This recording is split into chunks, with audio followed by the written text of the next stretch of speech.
Mapagpalang araw po sa ating lahat. Ako po si Brian P.C. Mendoza. Rin po ang daily devotion ngayong araw, January 4, 2025. Ngayong araw po ay ating tutuloy ang ating series which is it's about seminary edition, and ang main topic po natin for today is about age of accountability. Ligtas ba ang mga babies pag namatay? Ngayong araw na po natin ang kasagutan dito. At sa ating pagsisimula po ang ating talata po ay galing sa 2 Samuel chapter 12 verse 20. Sabi ko dito, basahin ko. But now that he is dead, why should I go on fasting? Can I bring him back again?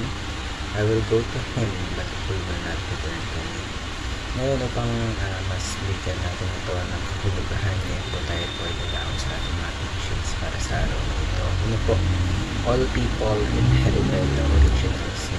So, itong teaching na po ito, in-explain po dito that all humans, including po yung mga babies, are born with original sin. Dahil po sa kasalanan nila na natin, so, kay Adam and Eve's disobedience. So, this establishes the universal need for salvation para sa lahat, no matter their age.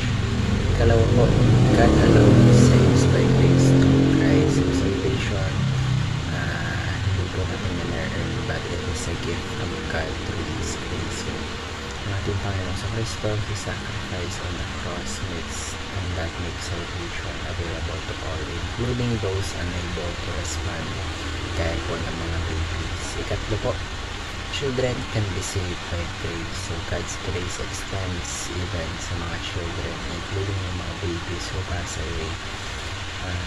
Salvation nila does not depend on works or conscious faith, but solely on God's grace and mercy. So paano po natin ma-apply ang mga katuruan na ito? Ngayon po tayo po dadako sa ating meditation. Ano po? Praise God for the precious gift of having children. Acknowledge the blessing of children as a gift from God, given in sorrow such as the loss of a child. We can honor and thank Him for the privilege of their lives. Ikalawa, praise God for the precious gift of salvation by grace. Let's be grateful for God's grace, which provides yung assurance na that salvation is His work and not ours. It is comforting, no, na malaman natin that God's grace covers even yung mga babies and children na namatay. At lastly po, praise God for the precious gift who is Christ. So, ating Panginoon po ang reason sa salvation.